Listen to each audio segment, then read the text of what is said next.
परम पूजनीय सरसंघ चालक जी, इस विशेष व्याख्यान के कार्यक्रम में सम्मिलित सभी मान्यवर महानुभाव बहनें तथा भाइयों का मैं हृदय से स्वागत करता हूं। आज के इस कार्यक्रम में पूजनीय सरसंघ चालक जी का संबोधन हमें सुनने को मिलेगा। राष्ट्रीय स्वयंसेवक संघ के कार्यपद्धति में संपर्क विभाग का कार्य सातत्य से चलता है। आप जैसे विभिन्न क्षेत्र में नेतृत्व करने वाले, आपके कर्तृत्व के कारण विख्यात ऐसे सभी मान्यवरों के साथ संघ कार्यकर्ताओं का, संघ अधिकारियों का संपर्क बनता रहता है। इस प्रकार के कार्यक्रम के आयोजन से कुछ भूमिका के बारे में जानकारी मिलती है, प्रचलित विषयों के बारे में कुछ भूमिका ध्यान में आती है और इसलिए ऐसे कार्यक्रमों का आयोजन करना राष्ट्रीय स्वयंसेवक संघ के कार्यपद्धति में आ गया है।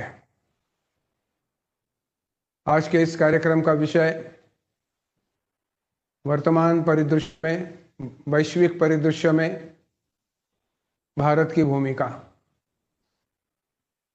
विषय व्यापक है, अर्थात पूजनीय संघ चालक जी इस विषय का पूरा ब्यौरा आपके सामने रखेंगे। कार्यक्रम के प्रारंभ में संघ के माननीय सरकार्यवाह भैया जी जोशी जी प्रास्ताविक रूप में एक निवेदन आपके सामने रखेंगे। मैं उनसे प्रार्थना करता हूं कि इस प्रास्ताविक भाष्य को हमारे सामने रखें। माननीय भैया जी जोशी। राष्ट्रीय स्वयंसेवक संघ के निमंत्रण पर इस कार्यक्रम में उपस्थित सम्मिलित सभी श्रेष्ठ महानुभाव बहनों तथा भाइयों, आज एक विशेष कार्यक्रम का आयोजन राष्ट्रीय स्वयंसेवक संघ ने किया है। हम सब जानते हैं कि भारतीय चिंतन में सारा विश्व एक परिवार के रूप में हम मानते आए हैं। वसुधैव कुटुंबकम का भाव मन में रखकर सारे विश्व के संदर्भ में हम लोग सोचते आए हैं। यह चिंतन समय समय पर अलग अलग महापुरुषों के द्वारा, मनीषियों के द्वारा प्रकट होता आया है। विश्व के मंच पर सभी प्रकार के मानव समूह अथवा देश अथवा समाज विकसित होती है और अपने एक दायित्व का निर्वहन करते हुए विश्व के कल्याण के लिए विचार करते हैं। भारतीय चिंतन में तो विश्व कल्याण की ही कामना की गई है। जब हमने सारे विश्व को एक परिवार माना, तो परिवार जब होता है तो न संघर्ष होता है, न विवाद होते हैं।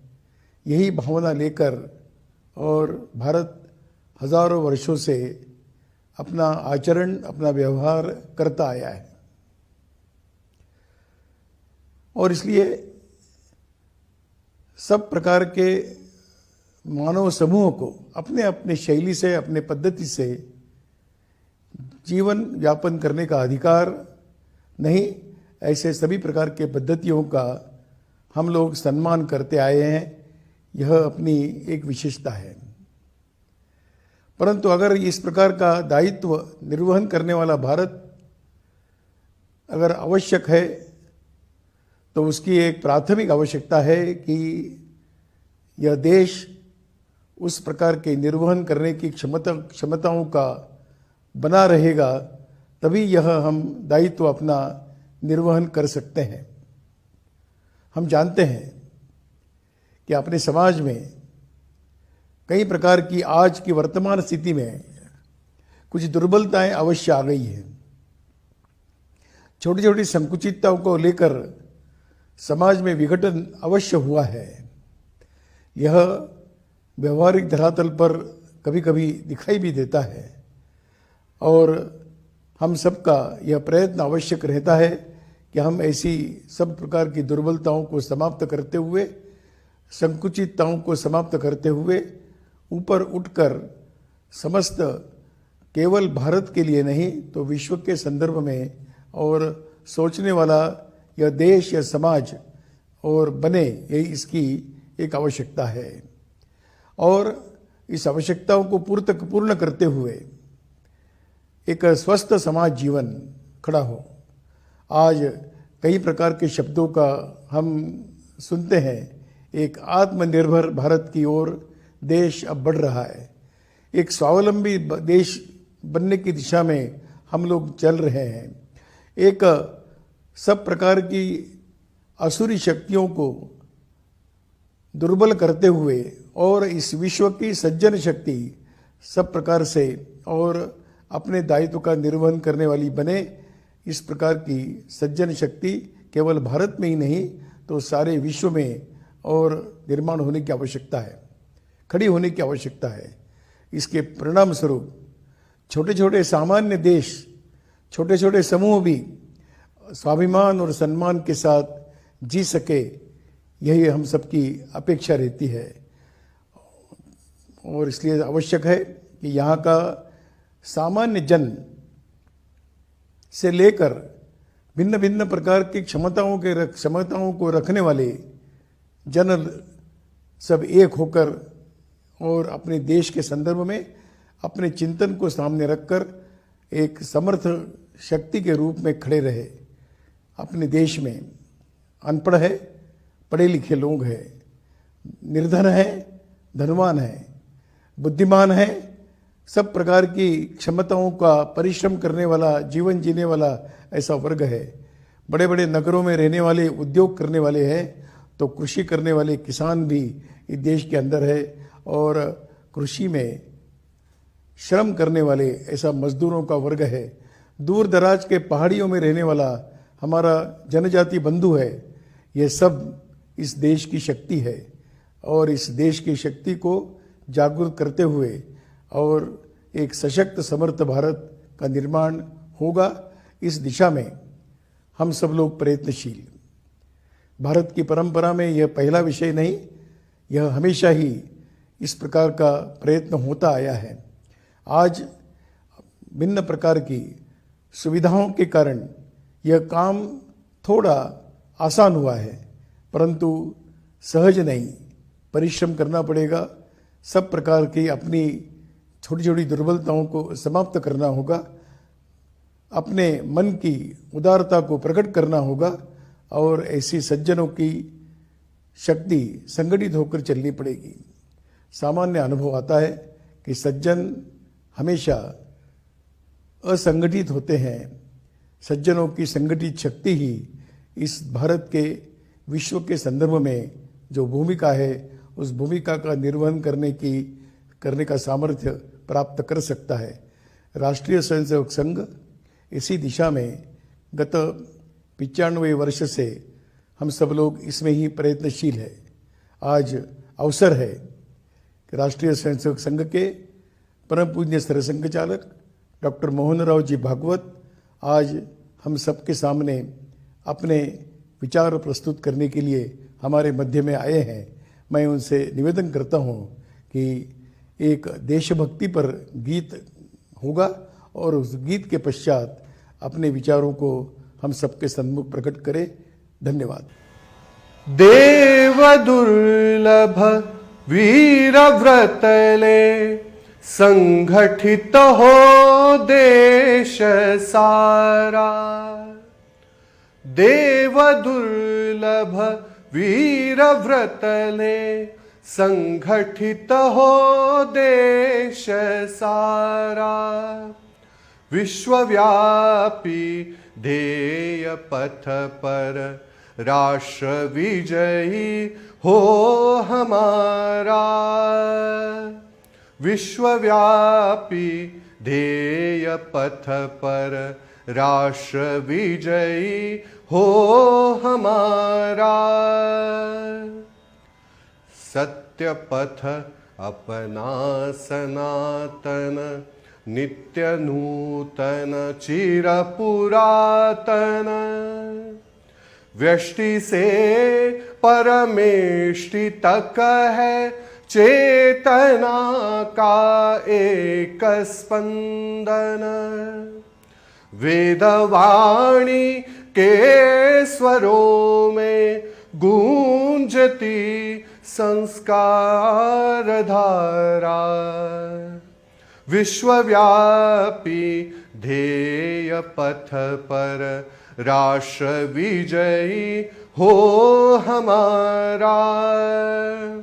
विश्वव्यापी ध्येय पथ पर राष्ट्र विजयी हो हमारा। सब सुखी हो सब निरामय, इस धरा का मूल चिंतन। विश्व को मांगल्य देने कर दिया सर्वस्व अर्पण। गहर पी कर शिव बने हम, शक्ति का यह रूप प्यारा। विश्वव्यापी ध्येय पथ पर राष्ट्र विजयी हो हमारा। विश्वव्यापी ध्येय पथ पर राष्ट्र विजयी हो हमारा।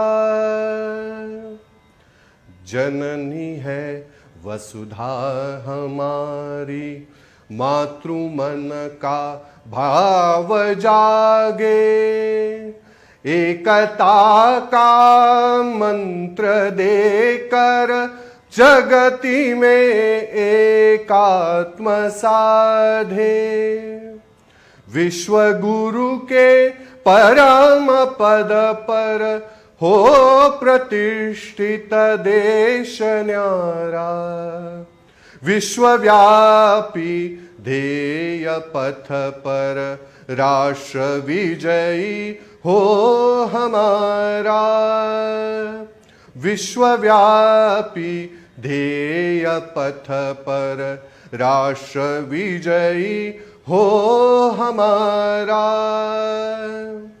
देव दुर्लभ वीर व्रतले, संगठित हो देश सारा। विश्वव्यापी ध्येय पथ पर राष्ट्र विजयी हो हमारा। विश्वव्यापी ध्येय पथ पर राष्ट्र विजयी हो हमारा। राष्ट्र विजयी हो हमारा। माननीय सरकार्यवाह जी, हमारे अखिल भारतीय संपर्क प्रमुख आदरणीय श्री अनिरुद्ध जी देशपांडे और आभासी माध्यम की सहायता से इस कार्यक्रम में सहभागी हुए सभी महानुभाव बंधु माता भगिनी, जैसा कि कहा कि विषय बड़ा व्यापक है और अपने भाषण के समयावधि में उसको पूरे ब्यौरे के साथ आपके सामने रखना ये असंभव बात है। वास्तव में ये एक लंबे और सतत कुछ दिनों के अनेक क्षेत्रों से आने वाले अनेक व्यक्तियों के चिंतन का विषय है। परंतु ये विषय अब मात्र कल्पना रंजन नहीं है। अपने भूतकाल के गुण गौरव करने का केवल विषय नहीं है, अथवा कोई फ्यूचर प्रोजेक्शन का भी ये विषय रहा नहीं। अब ये वर्तमान की आवश्यकता और वास्तविकता है। भारत के भूमिका की प्रतीक्षा हो रही है, और आज से नहीं, बहुत पहले से लोग ऐसा कहते रहे हैं। मैं पूरा उद्धरण नहीं बताऊंगा, उसका भावार्थ बताऊंगा, क्योंकि बहुत से लोगों ने उसको सुना होगा। अर्नोल्ड टॉयनबी ने और ये कहा है कि यद्यपि इस सदी की प्रारंभ में उसका जो प्रारंभ हुआ है वो यूरोपियन प्रारंभ रहा है, इसकी जो समाप्ति होगी, इसकी जो सांगता होगी, वो सांगता अवश्य ही भारतीय होनी पड़ेगी, अन्यथा विनाश अटल है।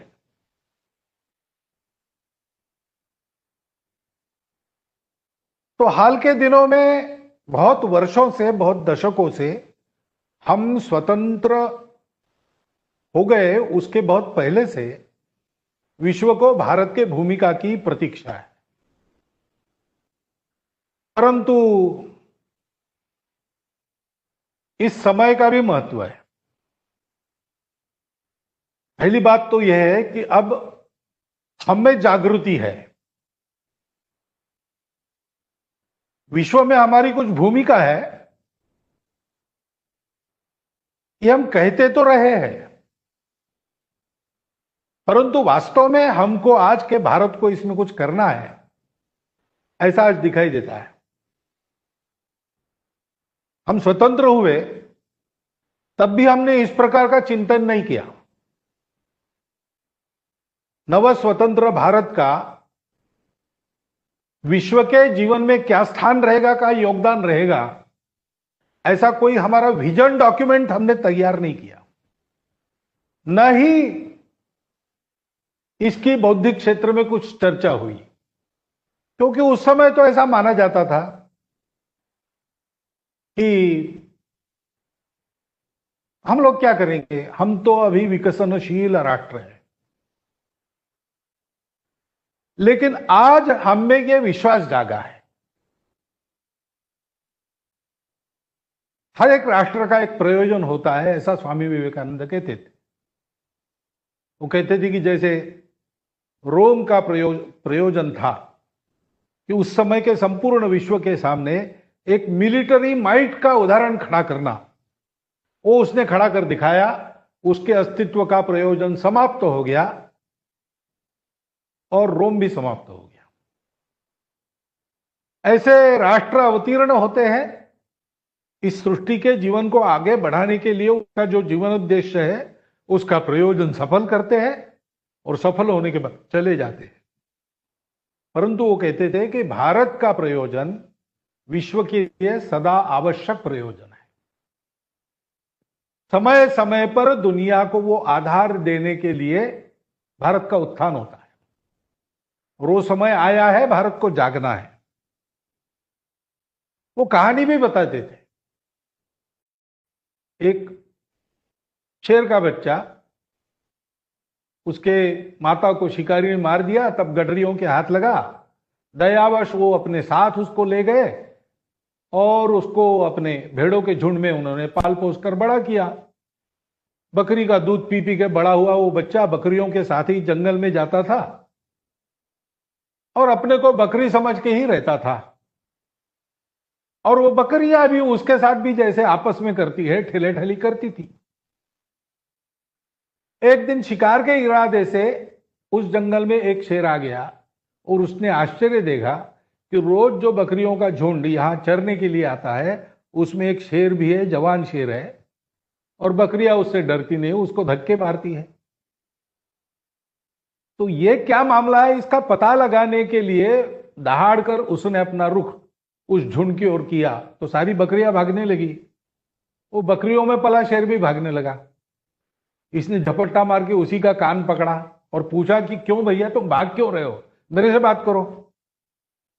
तो थरथर कांपने लगा, महाराज गलती हो गई, मैं फिर अपराध नहीं करूंगा, मुझे जीवदान दो।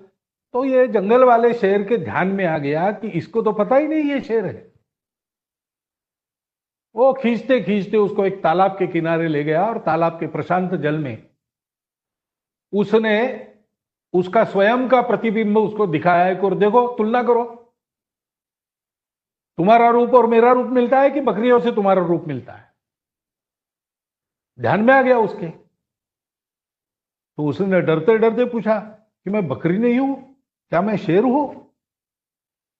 तो जंगल वाले शेर ने कहा कि दहाड़ कर देखो, कम से कम दहाड़ तो लगनी चाहिए, तभी शेर कहलाओगे। तो उसने दहाड़ लगाई और शेर की वो दहाड़ सुनकर वो बकरियां वगैरह तो दूर ही रही, गडरियों में फिर उस शेर के पास फिर से नहीं आए, क्योंकि वो जानते थे कि अब इस जंगल में जो शेर है वो जानता है कि वो शेर है। कुछ ऐसा अपने सामर्थ्य का साक्षात्कार आजकल हमको हुआ है जो पहले नहीं था। सामर्थ्य तो हमारे पास था और इसलिए दुनिया को भी उसका अनुभव हो रहा है। इसलिए पहले दुनिया हमको उस आदर से देखती नहीं थी। पुल देशपांडे नाम के महाराष्ट्र के प्रसिद्ध लेखक वो विदेश प्रवास में अमेरिका गए थे। चीन के आक्रमण के तुरंत बाद का समय था, 1962 में जो हुआ था उसके बाद।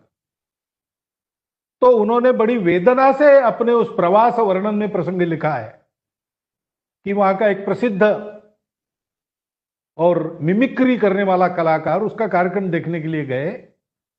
तो उसने मिमिक्री की, उस मिमिक्री में वो भारत का पंतप्रधान बना। उस समय नेहरू जी पंतप्रधान थे, वैसा वेश करके आया और रोते रोते वो कहने लगा कि देखिए केनेडी चाचा, ये चीन ना हमको बहुत सताता है, उसका कुछ उपाय कीजिए। तो भारत एक रोने वाला देश है, सहायता के लिए इधर उधर भागने वाला देश है, ऐसी प्रतिमा उस समय लोगों के भी मन में रही होगी। लेकिन आज ऐसा बिल्कुल नहीं है और विश्व को जरूरत है, क्योंकि 2000 वर्षों से सुख के पीछे पीछे भागते अनेक अयशस्वी प्रयोग करने के बाद दुनिया थक गई है। चल 2000 वर्षों से ये प्रयोग हो रहे हैं, पश्चिम से ये सारे प्रयोग चले और सामान्यता इन 2000 वर्षों में भारत की दखल ही ली नहीं गई, अथवा मैं ये कहूं कि संपूर्ण पौर्वात्य जगत की अनदेखी की गई। यह माना गया कि ये लोग तो ठहर गए, ये आगे नहीं बढ़ सकते, ये बर्बर लोग हैं, इनके पास ज्ञान नहीं है, इनके पास संस्कार नहीं है। अपने अहंकार में विचार करने वाले लोगों ने ऐसा विचार किया। लेकिन ऐसा करने के बाद भी और अपने प्रयास पूरे करने के बाद भी जिस ध्येय के लिए वो निकले थे वो तो नहीं हुआ। ध्येय सुख था, तो वैश्विक स्तर पर सुख की व्याख्या क्या करेंगे? तो भाई दुनिया में सर्वत्र शांति है, युद्ध कलह कहीं नहीं है। विश्व सुजल सुफल मलय जो शीतल है, यानी पर्यावरण ठीक है और सभी लोगों को सुख नसीब हो रहा है। लेकिन ऐसा नहीं हुआ। कबीलों के रूप में मानव रहता था, ऐसा उनका इतिहास कहता है। तो कबीलों के कोई मुख्य हुआ करते थे, कबीलों में आपस में लड़ाइयां हुआ करती थी। तो फिर उन्होंने सोचा कि हम सब लोग इकट्ठा है और एक राजा चुन ले। हम एक राजा चुन लेंगे तो वो हमारा सबका नियमन करेगा। तो उन्होंने राजा को अधिकार दे दिया, अपना राजा चुन लिया, राजा राज्य करने लगा। राज्य करने का, लोगों को शासित करने का, नियमित करने का राजा का अधिकार ईश्वरीय माना गया। लेकिन वो राजा बाद में अत्याचारी हो गए और लोगों को ही खाने लगे। तो फिर उसके विरुद्ध प्रतिक्रिया हुई और कुछ साक्षात्कारी महापुरुष उन्होंने कहा राजा का राज्य क्या है, राजा तो मनुष्य है, राजा को भी अधिकार देने वाला जो है राजाओं का राजा वो ईश्वर है, ईश्वरी कानून से चलता है। तो कानून क्या है? तो पुस्तक आई, तोरा आया, बाइबल आया, कुरान आया,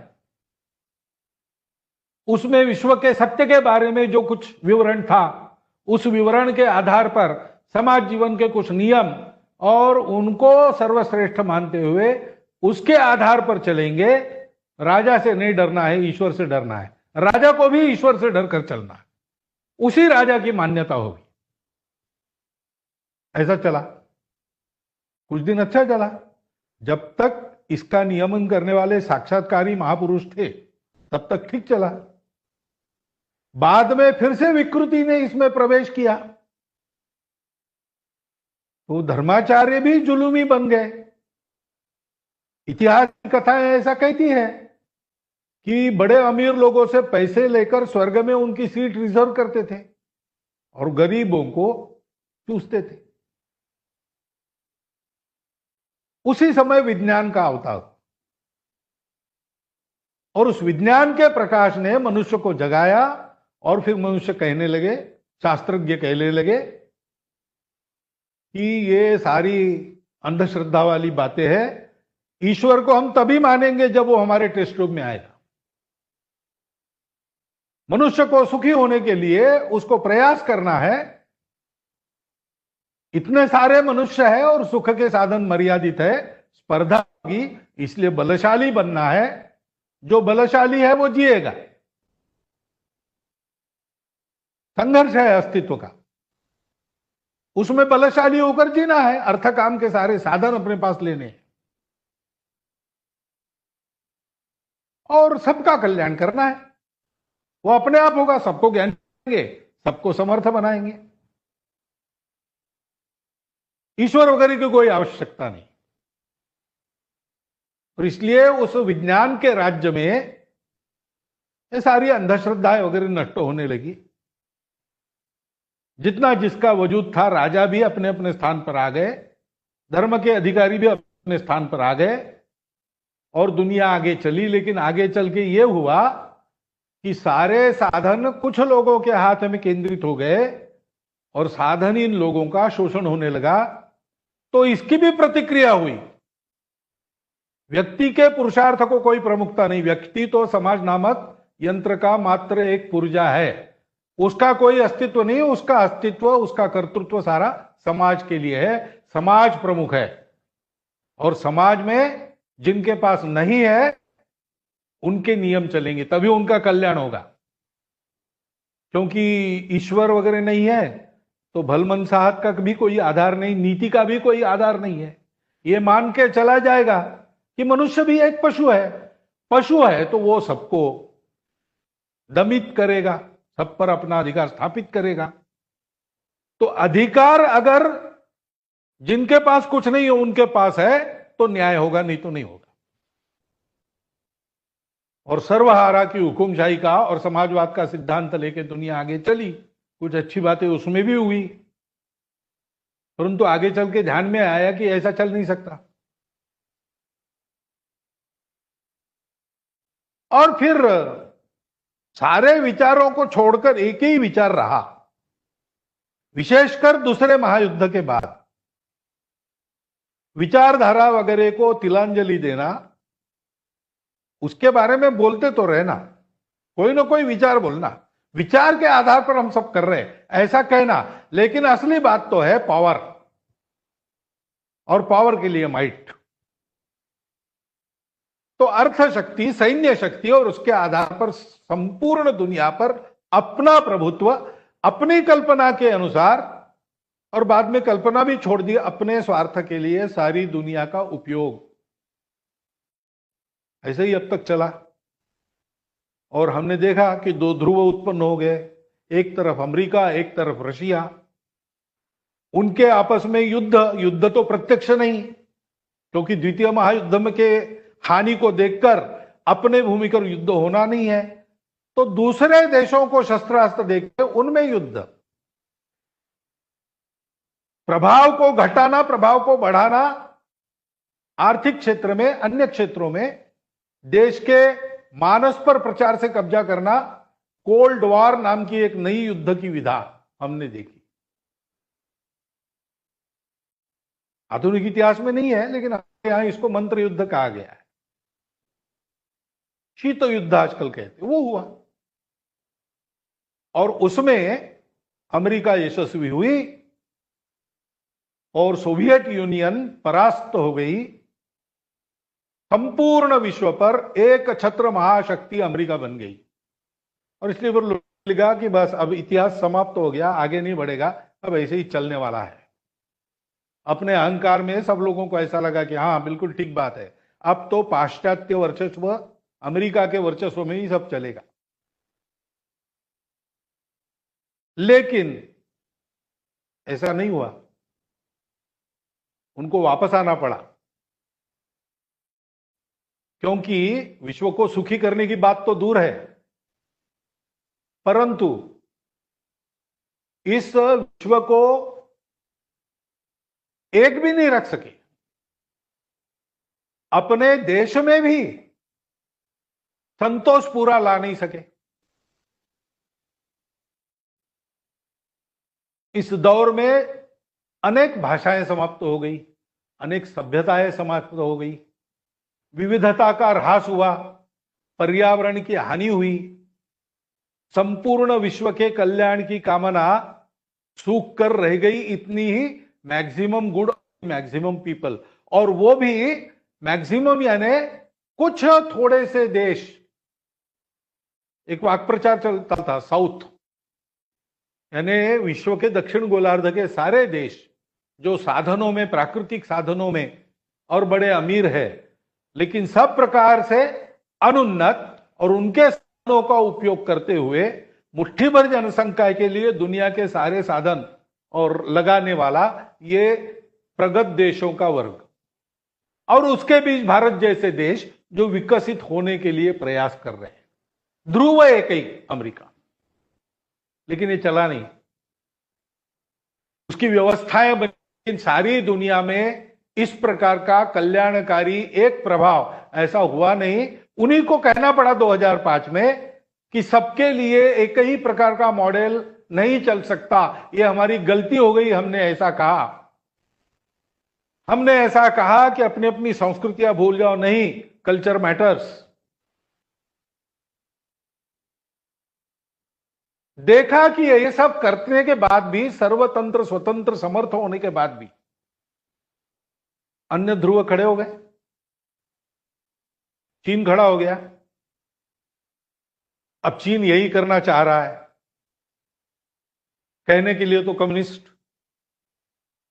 कहते हैं कि हम तो सोशलिस्ट है, हम कभी कैपिटलिज्म की ओर नहीं जाएंगे, हम वर्चस्ववादी नहीं है।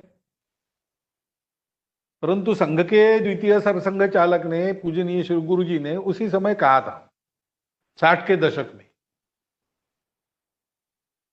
कि ऐसा नहीं होगा, कुछ दिन जाने दो, चीन अपने मूल प्रकृति पर वापस आएगा।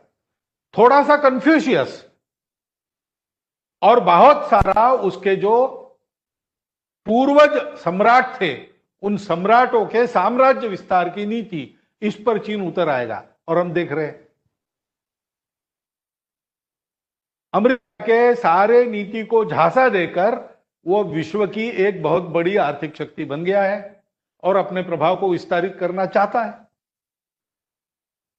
सारी बातों का उपयोग उसके लिए करता है। विश्व अपने बारे में क्या कहता है इसकी चिंता नहीं करता, वो अपने ध्येय पर आगे बढ़ रहा है, ये उसकी प्रकृति है। उसके चलते कई प्रश्न खड़े हो गए। जो एक ध्रुवीय विश्व था वो फिर से बहुध्रुवीय हो गया। अब रशिया भी अपने खेल खेल रहा है, पश्चिम को दबाकर अपने आप को आगे लाने की चेष्टा कर रहा है। इस सारे खेल में मध्य पूर्व में जो सारे देश थे उसमें कई प्रकार की खलबली चली है और उसके बहुत सारे परिणाम सारी दुनिया पर हो रहे हैं। सांप्रदायिक कट्टरता फिर एक बार उभार ले रही है।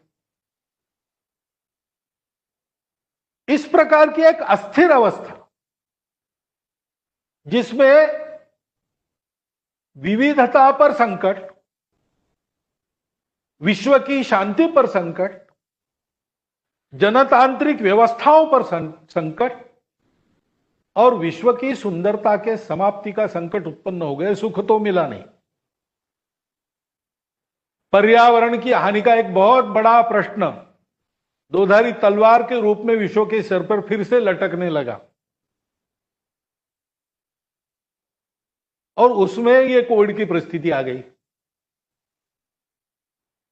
तो आज तक जिन सिद्धांतों पर सुख लाने का प्रयास किया उससे सुख तो मिला नहीं। उन सिद्धांतों को छोड़ छोड़ लोग जा रहे हैं। एक शब्द हम सुनते, लिबरल डेमोक्रेसी। तो लिबरल डेमोक्रेसी यानी हम डेमोक्रेसी है, हमारा एक देश है, लेकिन ये राष्ट्रवाद और राष्ट्रीयता वगैरह बातें बेकार है। सारी मानवता एक है, हमारे यहां तो सब चलता है। अच्छी बात है, कल्पना सुंदर है, परंतु ऐसा हुआ नहीं। जो जो अपने आप को लिबरल डेमोक्रेसी कहने वाले देश है वो आज सबके सब राष्ट्रवाद पर उतर आ रहे हैं। क्या फ्रांस, क्या अमेरिका, क्या इंग्लैंड, क्या हॉलैंड। तो वो जो कल्पना थी कि संपूर्ण विश्व एक और market force will be driving the people, इन दोनों को छोड़ दिया। जो प्रयोग किए उनके गृही तक ही छोड़ दिए और परिणाम मिले नहीं, रास्ता दिख नहीं रहा है। जिस विज्ञान के आधार पर ये सारी बातें करने का पुरुषार्थ मानव ने दिखाया, उस विज्ञान की भी सीमा हो गई। एक स्टारी यूनिवर्स नाम का लेख 1974 में मैंने पढ़ा था। उसने कहा कि बड़ा कठिन है अब, क्योंकि बड़ी सी बड़ी वस्तुएं जो है अवकाश में, ये जो सारे ग्रह गोल है उनको हमने देख लिया, आकाश गंगाओं को देख लिया, प्रकाश वर्षों के अंतर को पाटने लगे। अब हमारे ध्यान में आता है कि इसके आगे हमारे साधनों से जाना संभव नहीं है, क्योंकि प्रकाश वर्ष दूर सबसे नजदीक तारा है अल्फा सेंटोरी, वो 30 साल दूर है, 30 प्रकाश वर्ष दूर है।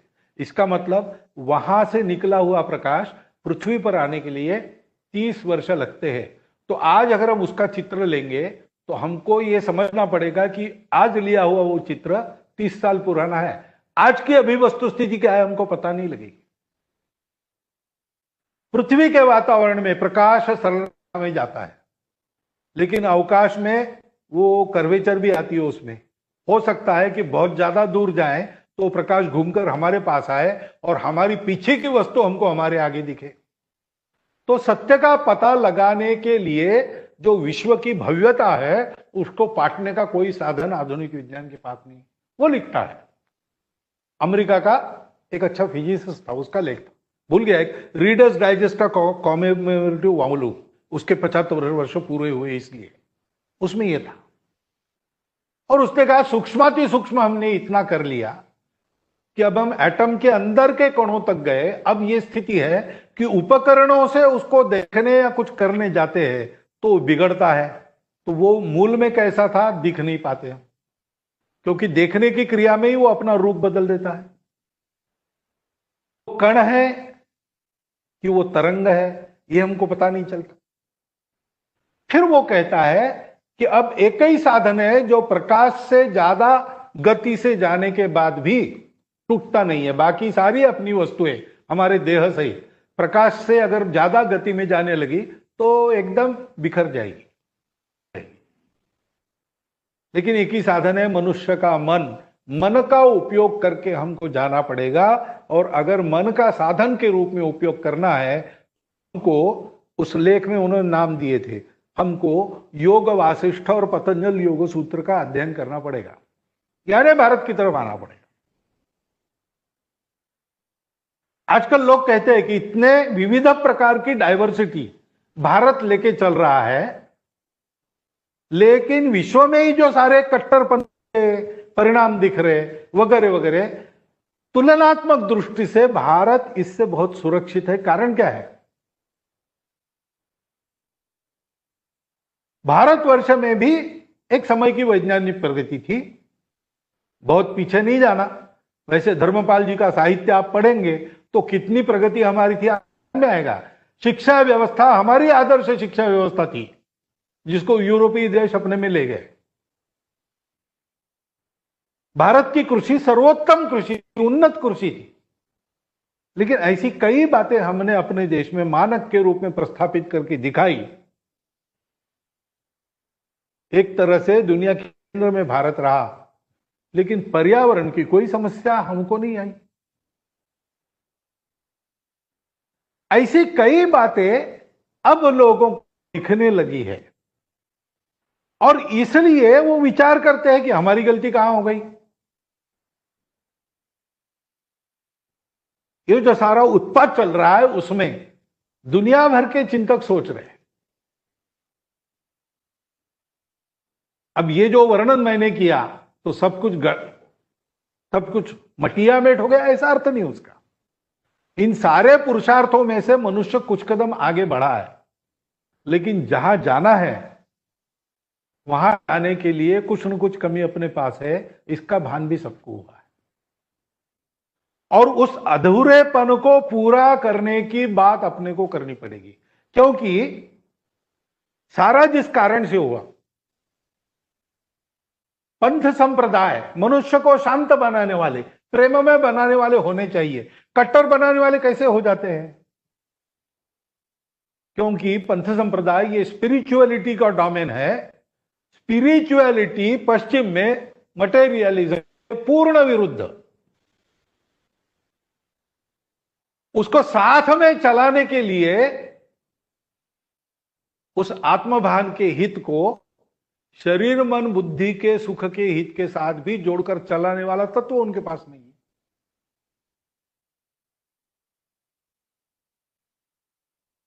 मनुष्य में व्यक्ति का हित, इंडिविजुअलिज्म ठीक है कि सोशलिज्म ठीक है, दोनों साथ नहीं चल सकते। मैनेजिंग द ड्यूअलिटीज के लिए कोई सेतु विश्व के पास नहीं है। हमारे पास वह सेतु है, परंपरा से है, और उसी के आधार पर दुनिया के सारे प्रश्नों का उत्तर हमको निकालना पड़ेगा। उसको समय समय पर विश्व को देते रहना, यह भारत का प्रयोजन है। भारत की भूमिका क्या है आज के वैश्विक परिदृश्य में? भारत को कंट्रीब्यूट करना है, लेकिन क्या कंट्रीब्यूट करना है भारत को? भारत को कंट्रीब्यूट करना है ये जोड़ने वाला तत्व। जो सारी विविधता इतनी एक दूसरे से दूर क्यों परस्पर विरोधी लगे, उनको भी जोड़ने वाला तत्व देता है। उसको हमारे यहां कहते धर्म।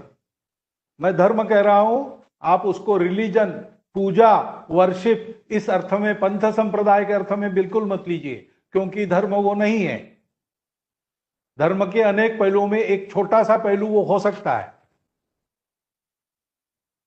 परंतु ये धर्म क्या है हमारे यहां बताया है, ये सबको जोड़ता है, यानी मनुष्यों को आपस में जोड़ता है, संपूर्ण मानवता को सृष्टि के साथ एक कुटुंब बनाता है।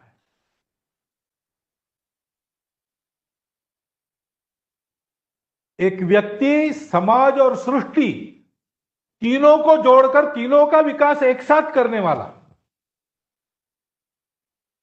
मनुष्य के शरीर, मन और बुद्धि तीनों के सुख को देते हुए उसको आत्म सुख की ओर बढ़ाने वाला। और दुनिया में जो लोगों की आशाएं, आकांक्षाएं, इच्छाएं हैं सुख की, और उसके लिए दुनिया में जितने साधन हैं, यानी काम पुरुषार्थ और अर्थ पुरुषार्थ, ऐसा हमको, उसको अनुशासित करके संपूर्ण विश्व का एक एक घटक, एक एक व्यक्ति सही अर्थ में स्वतंत्र बने, ऐसी मुक्ति उसको देने वाला। स्वतंत्र बने लेकिन आत्मीय रहे, एक दूसरे का अलग न हो जाए, ऐसा उसको जोड़ने वाला वो तत्व धर्म है। उससे इहलोक के और परलोक के सुख सबको मिलते हैं। भारत को यह देना है, maximum good of the maximum people का उत्तम उदाहरण क्या हो सकता है? 2000 वर्षों में इन सारे प्रयासों के कारण अपने सामने खड़ा हो गया, लेकिन आज वो अधूरा लगता है। सर्वे भी सुखिनः सन्तु, सबको सुख मिले, ऐसी व्यवस्था देनी, उसमें किसी को गौण नहीं माना जाएगा, उसमें विकास भी रहेगा, उसमें पर्यावरण की सुरक्षा भी रहेगी, उसमें व्यक्ति भी सच्चे अर्थ में स्वतंत्र और अधिकार संपन्न होगा, और समाज भी सच्चे अर्थ में प्रबल होगा। समाज के हित में मनुष्य और अपने स्वार्थों को देखेगा। ऐसी व्यवस्था देने वाला धर्म है जो सबको जोड़ता है, सबको उन्नत करता है, सबको ऊपर उठाता है। इसलिए उसको कहा है कि यह धारणा करता है। धारणा धर्म इत्याहु धर्मो धारयते कहा प्रजा। वो इस लोक के सुख और परलोक के सुख दोनों की एक साथ चिंता करता है, अभ्युदय और निश्रेयस दोनों को देता है। और वो धर्म स्वभाव सबके उसको न्याय देते हुए सबके कर्तव्यों का अनुशासन देता है। सबके स्वभाव, पशुओं के, मनुष्य के, सृष्टि के हर पदार्थ के स्वभाव का एक संतुलन बनाकर चलता है, और उनको विश्व के प्रति अपना जो कर्तव्य है उसका बोध कराता है, उस कर्तव्य की बुद्धि में उनको स्थिर करता है। यह धर्म है। उसके हमारे यहां 4 लक्षण बनाए हैं। पहली बात है सत्य। क्या सत्य है? जो सत्य पाश्चात्यों को नहीं मिला वो सत्य हमको। अस्तित्व एक है। अस्तित्व में विविधता दिखती है, एकता का ही आविष्कार है। आजकल हम लोग कहते हैं ना विविधता में एकता। भारत उसके आगे जाता है, वो कहता है एकता की ही विविधता है। और इसलिए इसका विचार जो करेंगे, विचार कैसा करेंगे? मेरे लिए क्या उपयोगी है और नहीं है, ऐसा नहीं करेंगे। ये सब मेरा अपना है, इसके योग्य प्रकार से योजना हमको करनी है, किसी का किसी को उपद्रव न हो और सबका लाभ सबको मिले।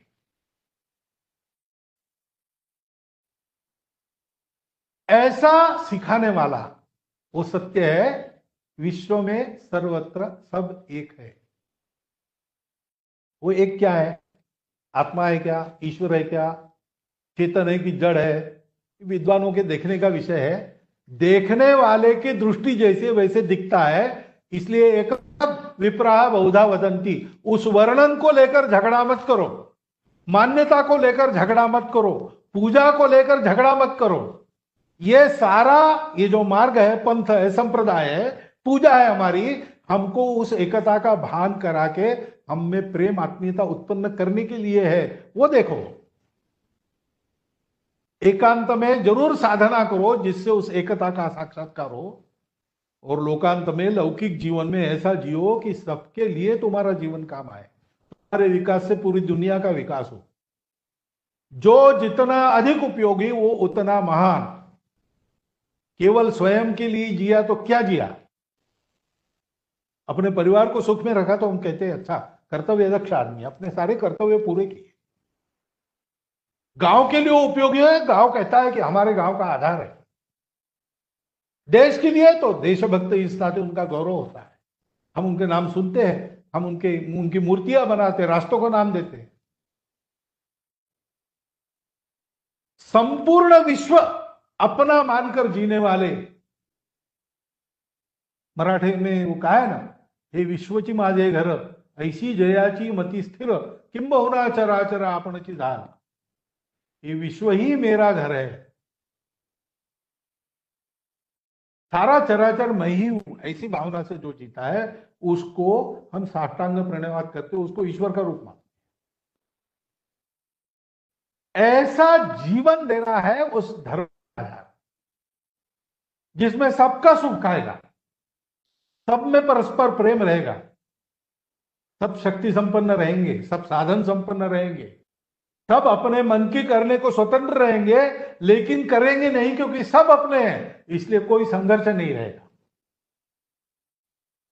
और आपस में संघर्ष नहीं रहेगा, सृष्टि से संघर्ष नहीं रहेगा, तो प्रदूषण से भी मुक्ति मिल जाएगी।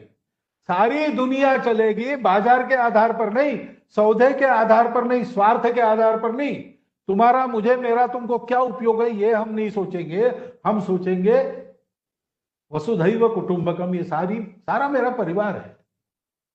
मेरी क्षमताओं का पूर्ण विकास करके मैं इस सृष्टि को पूर्ण बनाऊंगा। ऐसा हमको चलना पड़ेगा। और इसलिए उस मूल्य का व्यवहार को सारे विश्व में लाना, आज हम जो सोच रहे हैं यानी जिस प्रचलन में चल रहे हैं उसमें बदल आएगा। सबको हम एक मानेंगे, अपना मानेंगे। हम मानेंगे ऐसा है इसलिए कि सारी दुनिया का जो है वो केवल मेरे लिए नहीं है, वो सबके लिए है। और ये सारे मेरे अगर परिवार के लोग हैं तो इन सबको मिले, उसके बाद मैं खाऊं। जैसे माता विचार करती है घर में, ईशावास्यमिदं सर्वम यत्किंचम जगत्याम जगत न त्यक्ते न भुंजी था मां घृदत कसे सिद्धन। अपने आप मेरा जो काम है, मेरी कामनाएं हैं, उस पर मैं संयम से बरतूंगा। स्टार्क मटेरियलिज्म के कारण ये जो कंज्यूमरिज्म आया है, उसके चलते दो दोष आए, उस दोषों से हम बचेंगे। राष्ट्र के स्तर पर भी विचार करेंगे, तब भी हमारी नीति ऐसी होगी। और इसलिए अधिक से अधिक प्राप्त करना एक व्यक्ति के नाते पूर्ण उन्नति, और उसका उपयोग जनहित के लिए करना। 2 हाथों से कमाओ और 1000 हाथों से बांटो, ये अपने परंपरा की आज्ञा है जो भारत के पास है पहले से। ऐसे अनेक लोग हैं जिन्होंने कितनी संपत्ति कमाई, लेकिन वो विश्व के कल्याण के लिए की नाम नहीं किया अपना, स्वयं सादगी से रहे। भारत के लखपति उनके बड़े बड़े विशाल भवनों के लिए परिचित नहीं थे, उन्होंने किए हुए दान के लिए परिचित। हमारे यहां कमाने वाला बड़ा नहीं था, हमारे यहां बांटने वाला बड़ा था। उस विचार को लेकर हमको, और सारे हमारे अर्थ कामनाओं की जो नीति है, सारा जो तंत्र है, उसकी पुनर्रचना करनी पड़ेगी। वो पुनर्रचना होगी तो देंगे। जो होगा उसका उपयोग सबके लिए, विद्या का उपयोग विवाद के लिए नहीं, ज्ञान बढ़ाने के लिए। बल का उपयोग गुंडागर्दी करने के लिए नहीं, हम ताकतवर होंगे, दुर्बलों की रक्षा करेंगे। धन प्राप्त करेंगे तो दान करें। इस प्रकार के एक विचार के आधार पर इस संपूर्ण विश्व के कमियों को दूर करते हुए बहुत कुछ अच्छा हुआ है, उसको बरकरार रखते हुए नूतन रूप उसको थोड़ा सा देना पड़ेगा, उसको जोड़ना पड़ेगा और आगे बढ़ाना पड़ेगा। ये जिनके पास धर्म है वो कर सकते। भारत के पास धर्म है, भारत धर्म देगा, लेकिन केवल विचार नहीं होगा, ये प्रत्यक्ष करके दिखाना पड़ेगा। तो उसका तफसील निश्चित करना पड़ेगा हर क्षेत्र में। और यहां इस बौद्धिक वर्ग का प्रयोजन ध्यान में आता है।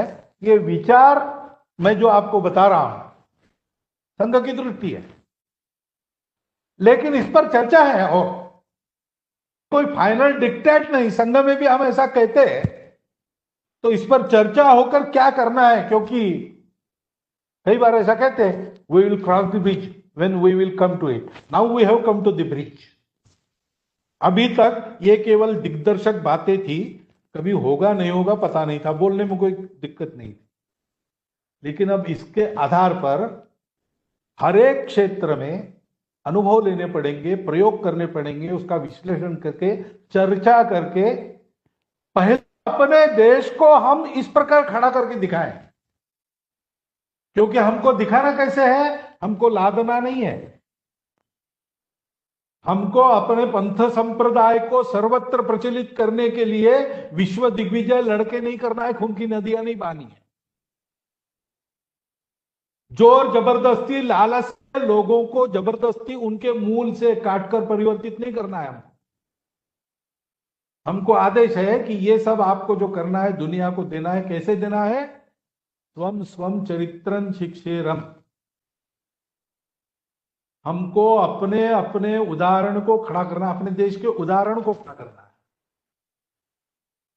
हमको आज के ज्ञान विज्ञान का जो कुछ काल सुसंगत और अर्थपूर्ण ज्ञान है वो सारा स्वीकार करके अपने परंपरा की सारी आवश्यक बातों को, कमियों को पूरा करने वाली बातों को उसमें भर के एक देश के, समाज के सामूहिक जीवन का एक प्रतिरूप खड़ा करना पड़ेगा।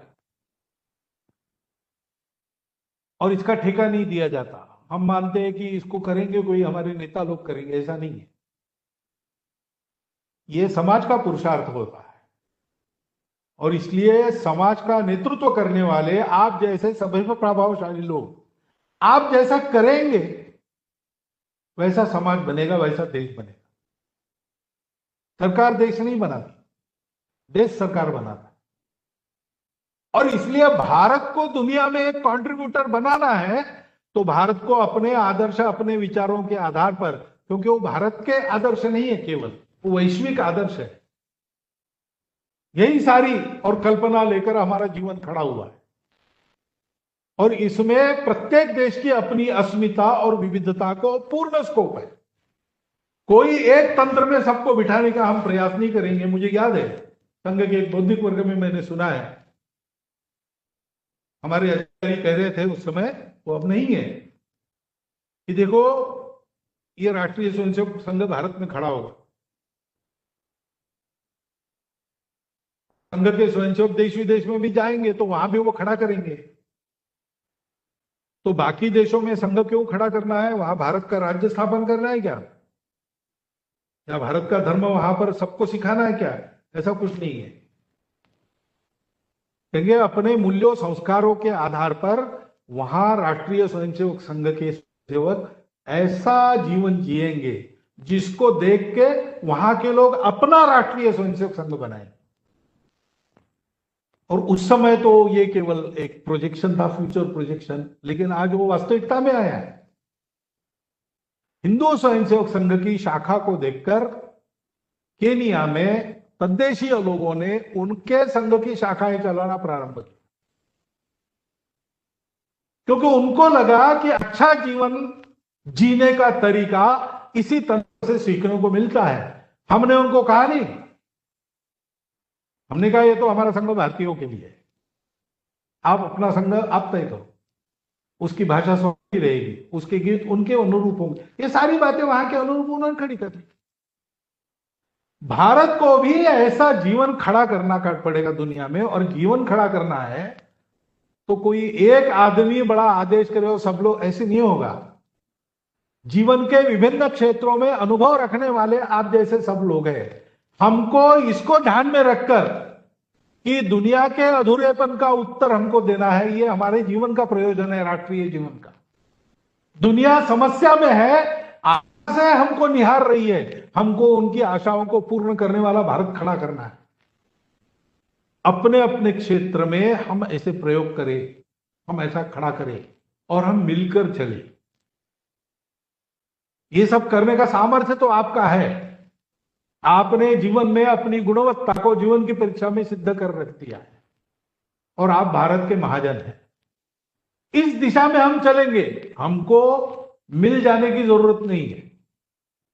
ये जो वेंचर होगा नए भारत खड़ा करना, दुनिया को दिशा देने वाला भारत, दुनिया को धर्म देने वाला भारत, दुनिया में एक अत्यंत क्रूशियल कंट्रीब्यूशन देने वाला भारत, ये खड़ा करने वाले हम लोग एक वाहिनी में चले, इसकी आवश्यकता नहीं। This venture need not be a joint venture, but all ventures must be coordinated in one direction. हमारे यहां संगठन सूक्त हम कहते हैं, संगच्छध्वम संवदध्वम संवो मनावसी जानता। एक दूसरे को मन कर समझकर, एक दूसरे का मन रखते हुए हम सब लोग एक दिशा में चले, एक दिशा में बोले। भारत को खड़ा करना है, देश के लिए जीना है, और उसके कारण हमारा मंत्र समान रहेगा। संपूर्ण समाज का एक पुरुषार्थ है कि हमारी समिति बन जाएंगी और हम लोग सहचित्त होंगे। विनोबा जी भावे कहते हैं कि सहचित्तता यानी समचित्तता नहीं है, यानी आपके हमारे मत भी मिलने की आवश्यकता नहीं, लेकिन उद्देश्य, दिशा एक होनी चाहिए। दिशा स्वार्थ की नहीं होनी चाहिए। भारत को दुनिया में योगदान देने वाला देश बनाना है तो जो भारत के पास है वो भारत, उसके आधार पर भारत को खड़ा करना पड़ेगा, काल सुसंगत रूप उसका, और उसके उदाहरण से सारी दुनिया सीखेगी। उस उदाहरण को अपने अपने देश के अनुसार एडाप्ट करके अपने अपने देश में खड़ी करेगी। उसमें सहायक बनना पड़ेगा। हमको अपना हृदय लेके जाना पड़ेगा, अपनी सेना या अपना खजाना लेके नहीं जाना पड़ेगा। भूभाग नहीं, शत शत मानव के हृदय जीतने का, क्योंकि वो सब अपने हैं। ऐसे हम चले, इसकी आवश्यकता रहेगी। और उसके लिए हमको इस प्रकार एक दिशा में कदम मिलाते हुए बात करके चलना पड़ेगा। जो जो काम करना पड़ेगा उसके लिए योजना बनानी पड़ेगी। और इसलिए सब क्षेत्रों में इस प्रकार एक साथ भारत की कीर्ति बढ़ाने वाले और संपूर्ण दुनिया को समस्याओं से छुटकारा देने वाले उदाहरण करेगा। उदाहरणार्थ एक अपनी जैविक खेती है, खेती करना, जमीन से लेना, लेकिन जमीन को ऊसर होने नहीं देना। जमीन से लेना, भरपूर लेना, अन्नम बहुपूर्वी, लेकिन अन्न को विषमुक्त नहीं होने देना। जमीन, पानी, हवा को विषमुक्त नहीं होने देना। ये कैसे करना, ये तरीका हमारे पास है। आज कृषि विज्ञान फिर से जैविक खेती की ओर आ रहा है, जो हमारी परंपरागत पद्धति। हमको भी अपने यहां के कृषि विज्ञान की रचना उस आधार पर बनानी पड़ेगी। किसान ये करेगा, उसके आधार पर यशस्वी होकर बनाएगा तो अपने आप सरकार की नीतियों में आएगा।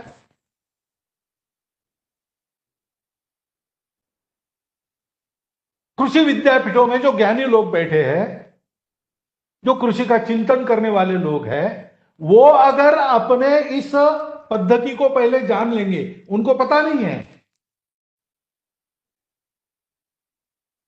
सारी टेक्स्ट बुक्स इस ज्ञान को नहीं देती, उनको नई टेक्स्ट बुक्स लिखनी पड़ेगी। ऐसा हमारे पास बहुत कुछ है, उसको लाना पड़ेगा। आज की दुनिया में भी बहुत कुछ है, उसको लेना पड़ेगा और इसका एक कल्याणकारी रूप खड़ा करना पड़ेगा।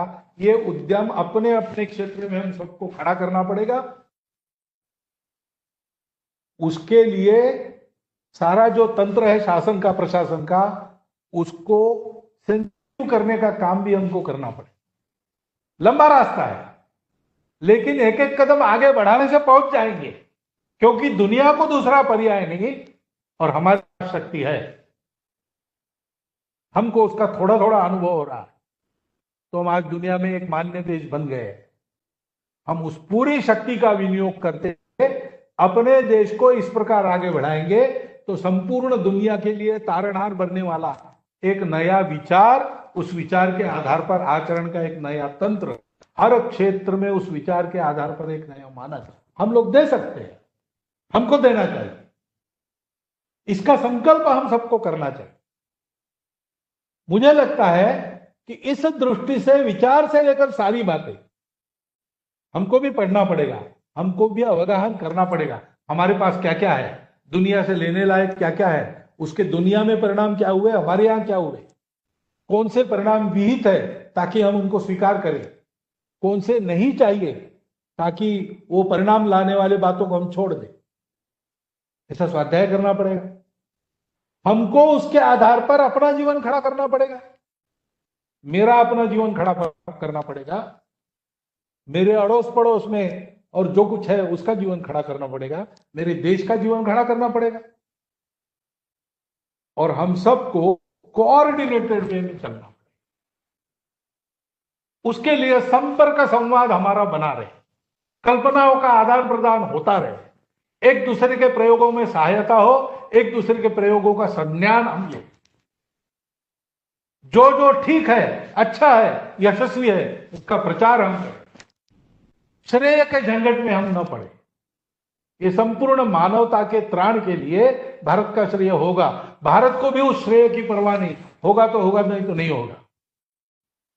तो वसुधैव कुटुंबकम की वृत्ति है, वसुधा मेरा कुटुंब है, उसको बचना है, उसको बचाना है।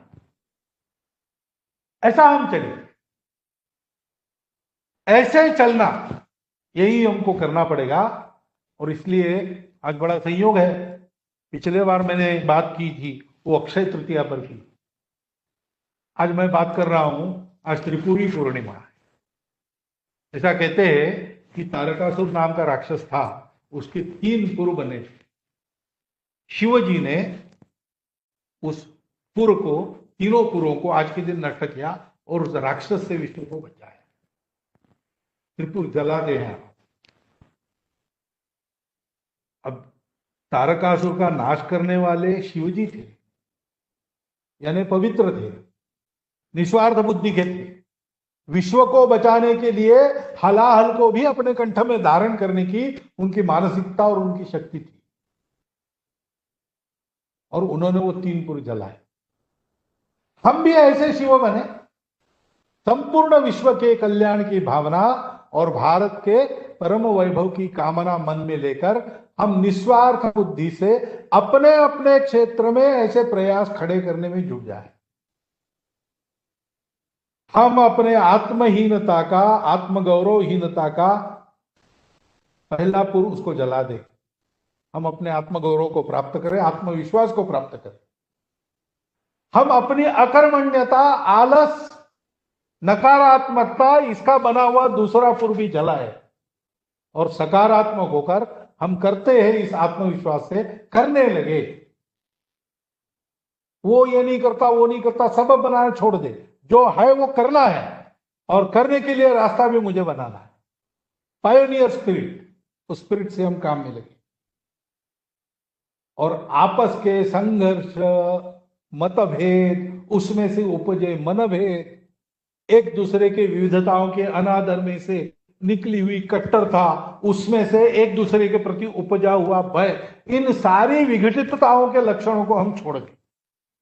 इन 3 पुर वाले तारकासुर को हम जलाने का संकल्प, उसके लिए शिव बनने का संकल्प आज ले और अपना उद्यम प्रारंभ करें, तो भारत को हम दुनिया का कंट्रीब्यूटर बना सकते हैं। क्योंकि भारत कंट्रीब्यूटर रहा है, उसके फिर से एक बार कंट्रीब्यूटर होने की आवश्यकता है।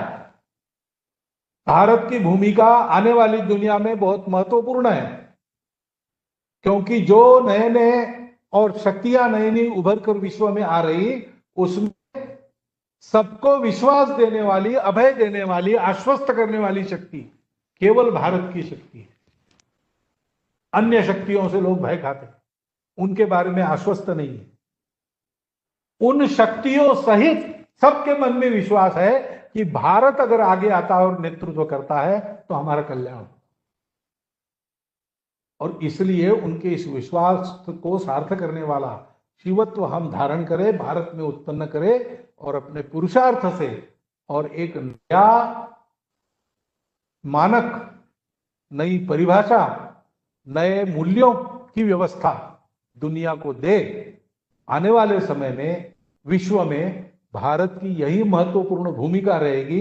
जैसा मैंने कहा कि इसका तांत्रिक तफसील एक भाषण में हो नहीं सकता, एक पहलू पर भी बोलना है तो भी 7 दिन की व्याख्यानमाला चाहिए, तज्ञ लोगों की गोष्ठी चाहिए, तब इसका पूरा चित्र आता है। लेकिन एक दिशा तो हम विचार कर ही सकते हैं, उसका चिंतन हम करें, कृति प्रारंभ करें। इसलिए और आपके सामने एक विषय वस्तु का मोटा मोटा ब्यौरा केवल मैंने आज रख दिया है, उसके आधार पर आप सभी विचार करें, ये मेरी प्रार्थना है। इस प्रार्थना के साथ ही आपका धन्यवाद देता हुआ मैं अपनी 4 शब्द समाप्त करूं। परम पूजनीय सरसंघ चालक जी के उद्बोधन के माध्यम से एक अत्यंत विशाल पट हमारे सामने खुला कर दिया। एक अत्यंत अर्थगर्भ पाधेय यहां से जाते समय हम सबको प्राप्त हुआ। औपचारिकता की मर्यादाएं छोड़कर प्रेम के साथ मैं कहूंगा कि सब आपके बहुत कृतज्ञ हैं, बहुत आभारी है। भारत के चिंतन की मूल दिशा एक बार फिर से सबके सामने आने का प्रयास इस व्याख्यान से सफल होगा, ऐसी मैं अपेक्षा रखता हूं। आज के इस कार्यक्रम में मैं आता हूं क्योंकि हमने निमंत्रणों की व्यवस्था की थी। समाज के भिन्न भिन्न क्षेत्र के मान्यवर यहां आए हैं। कोविड के संकट के कारण यह आभासी पद्धति से करना पड़ रहा है, लेकिन अपने अपने घरों में, अपने कार्यालयों में रहकर आप इस ले रहे हैं, ये मैं जानता हूं। जब हमने सूचियों का विचार किया तो ध्यान में ऐसा आया कि बहुत सारे क्षेत्र इसमें आ सकते हैं।